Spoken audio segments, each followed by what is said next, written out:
Ustadz Heri Pras Al-Wahabi ini menuduh Ustadz Muhammad Nuruddin sebagai orang yang menolak Al-Quran atau tidak beriman kepada Al-Quran. Sementara dirinya sendiri juga menolak dalam tanda kutip atau mentakwil ayat Al-Quran yang tidak sesuai dengan akidahnya sendiri.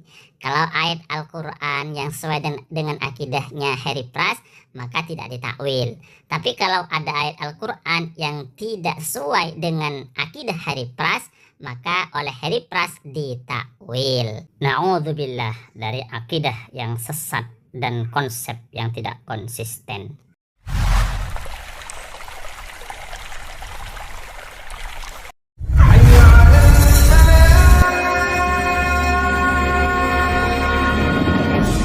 Kali Wahabi ini hanya beriman kepada ayat Al-Quran yang sepemahaman dengan paham Wahabi. Sedangkan ayat Al-Quran yang secara zahir bertolak belakang atau bertentangan dengan akidah Wahabi, maka oleh Wahabi ditolak. Na'udzubillah.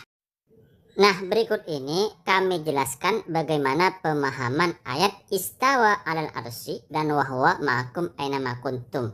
Karena ayat ini sebenarnya dalam satu ayat. Nah, saya baca dalam kitab tafsir Marah Labid karya Al-Imam An-Nawawi Al-Bantani.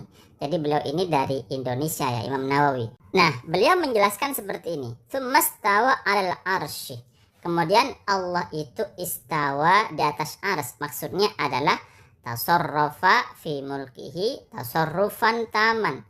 Allah mengatur ars. Allah mengatur di dalam kekuasaan Allah dengan pengaturan yang sempurna. Jadi bukan diartikan bahwa Allah itu ada di atas ars secara hakiki. Tetapi Allah Ta'ala mengatur ars, mengatur makhluk, mengatur jagat raya, mengatur ciptaan Allah. Karena kalau diartikan bahwa Allah itu ada di atas ars secara fisik atau Allah Ta'ala itu secara hakiki ada di atas ars, satu, maka bertentangan dengan ayat Al-Quran yang lain.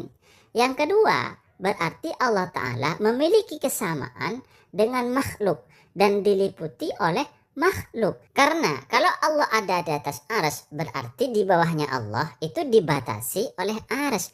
Padahal Allah Ta'ala itu adalah maha segalanya, maha yang menciptakan jagat raya, menciptakan ars. Kok bisa Allah malah dibatasi oleh makhluknya sendiri, dibatasi oleh ars? Kemudian mengenai ayat wahwa ma'akum ainama kuntum, Al-Imam An-Nawawi menjelaskan bisa babil kudrati wal ijadi wat takwini wa bisa babil ilmi. Allah bersama umat manusia itu dengan sebab kekuasaan Allah, dengan sebab ilmunya Allah. Fahuwa kaunuhu ta'ala aliman bidawahirina wa bawatinina.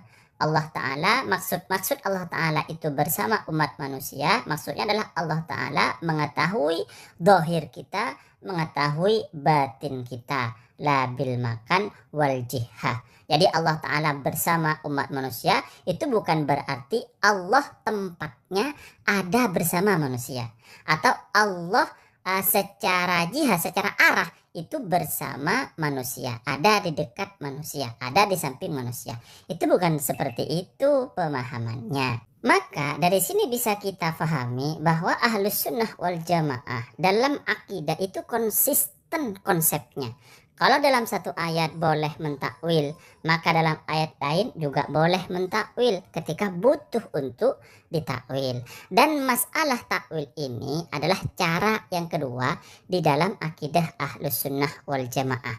Sementara konsep yang pertama adalah tafwid atau menyerahkan hakikat istawa itu kepada Allah Subhanahu wa Ta'ala. Jadi dalam konsep tafwid kita meyakini bahwa Allah itu memang istawa di atas ars. Allah Ta'ala itu ma'akum ainama kuntum. Jadi bersama umat manusia. Tapi makna hakikatnya itu hanya Allah yang tahu. Istawa itu ada maknanya. Wa huwa ma'akum aina ma kuntum itu ada maknanya. Tapi hakikatnya hanya Allah yang tahu, sedangkan kita itu tidak tahu. Kita serahkan pengetahuan hakikatnya, pengetahuan yang sebenarnya kepada Allah. Jadi dalam konsep tauhid kita meyakini Allah itu istawa, Allah itu ma'akum aina ma kuntum, akan tetapi kita tidak menyerupakan, kita tidak menyamakan, kita tidak mengkosongkan maknanya. Ada maknanya, tapi kita tidak tahu, yang tahu hanya Allah. Nah, ini konsep yang pertama, yaitu konsep tafwid. Kemudian di antara ayat yang menjelaskan bahwa Allah bukan bertempat di atas arsy adalah ayat ini. Wa idza sa'alaka ibadi, dan jika bertanya kepadamu hamba-hambaku anni tentang aku, fa inni qarib, maka sungguhnya aku adalah zat yang dekat atau adalah zat yang maha dekat.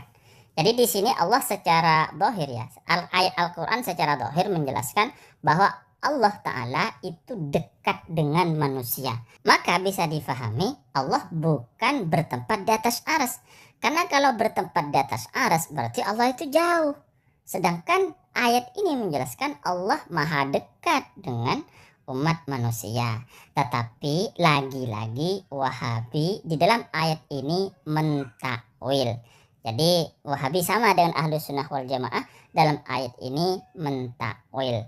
Jadi yang dekat dengan manusia itu bukan zat Allah, tapi bisa ilmu Allah dan lain sebagainya. Maka kesimpulannya, Ustadz Heri Pras Al-Wahabi ini menuduh Ustadz Muhammad Nuruddin sebagai orang yang menolak Al-Quran atau tidak beriman kepada Al-Quran. Sementara dirinya sendiri juga menolak dalam tanda kutip atau mentakwil ayat Al-Quran yang tidak sesuai dengan akidahnya sendiri. Kalau ayat Al-Quran yang sesuai dengan akidahnya Heri Pras, maka tidak ditakwil. Tapi kalau ada ayat Al-Quran yang tidak sesuai dengan akidah Heri Pras, maka oleh Heri Pras ditakwil. Na'udzubillah dari akidah yang sesat dan konsep yang tidak konsisten.